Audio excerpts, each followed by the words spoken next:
I'm alive. I think Roman sent me to do this just so I might not come back.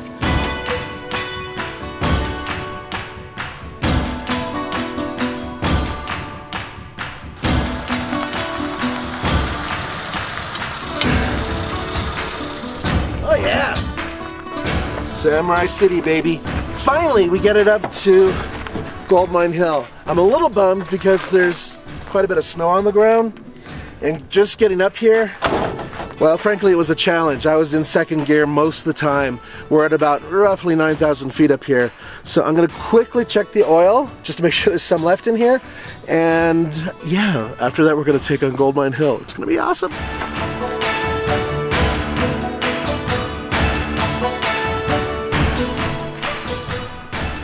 I was definitely burning oil on my way up here. So let's see if I lost a lot.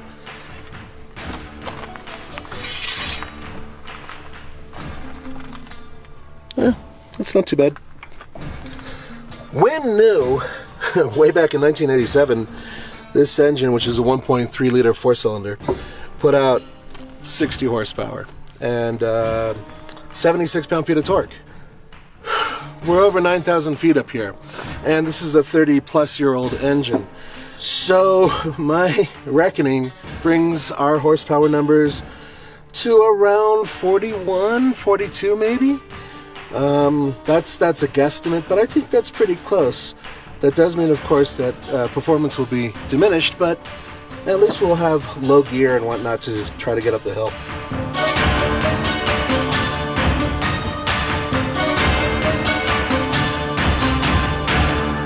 Check this out.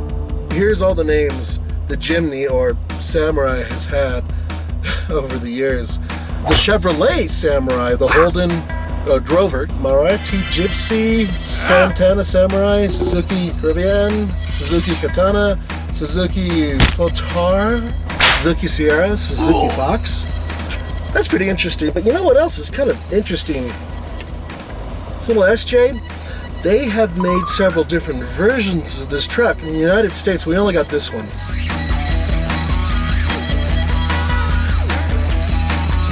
So there's quite a lot you can do with a vehicle like this. I know that in some countries it's still being used by certain militaries as more of a troop carrier, well, 1 or 2 person carrier than anything else, but it's still being used. Also, this little baby has seen several generations. Its newest one is really getting a lot of interest, and rightfully so. The Suzuki Jimny, which was introduced this year, is in many ways reminiscent of what this vehicle represents. The simplest form of off-roading.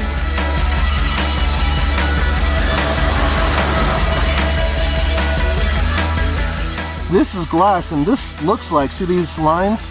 That's rear defrost. So I'm gonna say somebody tried to make it around this corner and slid back into the tree with an SUV, because what you can see there on the ground, the red, well, that's your taillight. And this is the glass from the back. So they probably hit one of these 2 trees really hard. So this is a tough obstacle. I know it doesn't quite look it, but trust me, it is. These tires,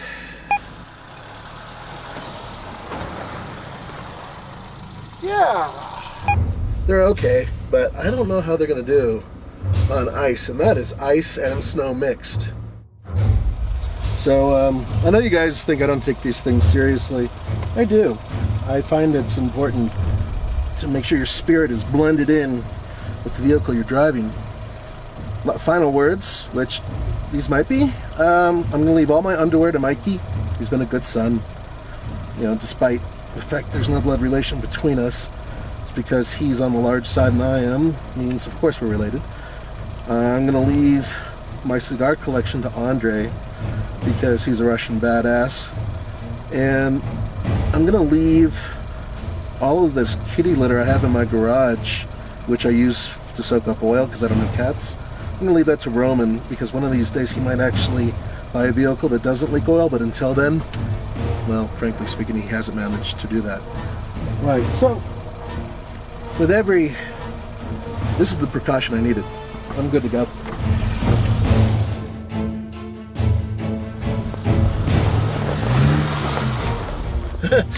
Here we go. We leave it in first gear and I have it in low. I'm gonna straddle the center component where the snow still kind of sort of exists. And I'm just gonna rip through this with my foot all the way to the floor. And I'm not stopping. Hell no. No stopping.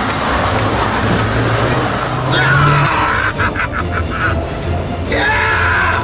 Woo! If I stopped on the snow for the second component, I would have slid right back down the hill. I could feel the wheels like skipping and like, oh, there's not much traction here. That was awesome. I'm thrilled. I'm alive. I think Roman sent me to do this just so I might not come back.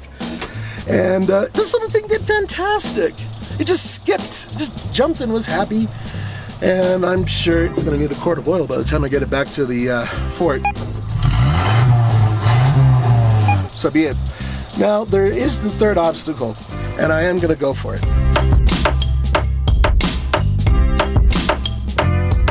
These are Firestone FR10s. They're 205 70R15s, and they say mud and snow, but not a whole lot of siping for snow and ice, and not a whole lot of grip on dirt. So, yeah, I'm a little concerned about that. Fortunately, I do have locking front hubs. There we go. It's locked. All I got to do is put it into 4 low and ascend the hill.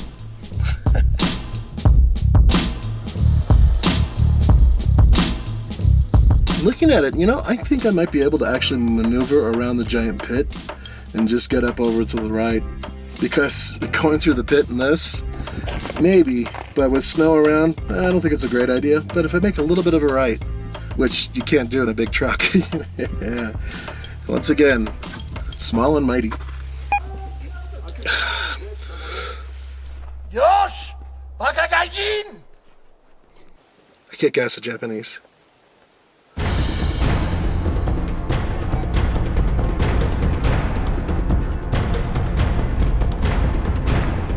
Let's watch the Bakagaijin go up here. I'm in low gear, and I'm just gonna leave it in first.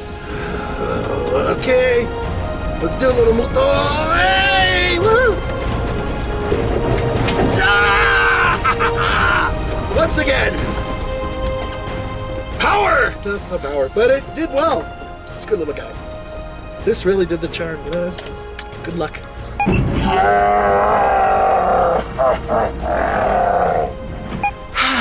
I feel refreshed. Now I need some sushi and some sake.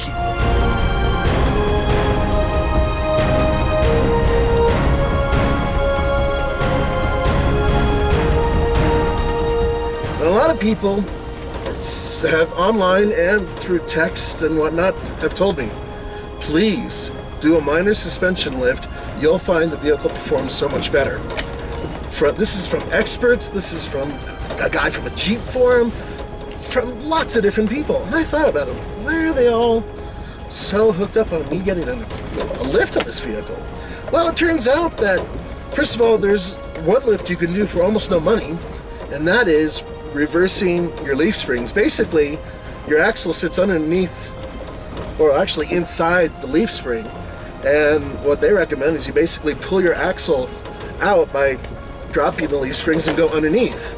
And by doing that, you give yourself a 2 or 3 inch lift right off the bat. Something to think about. Here I was all worried for nothing.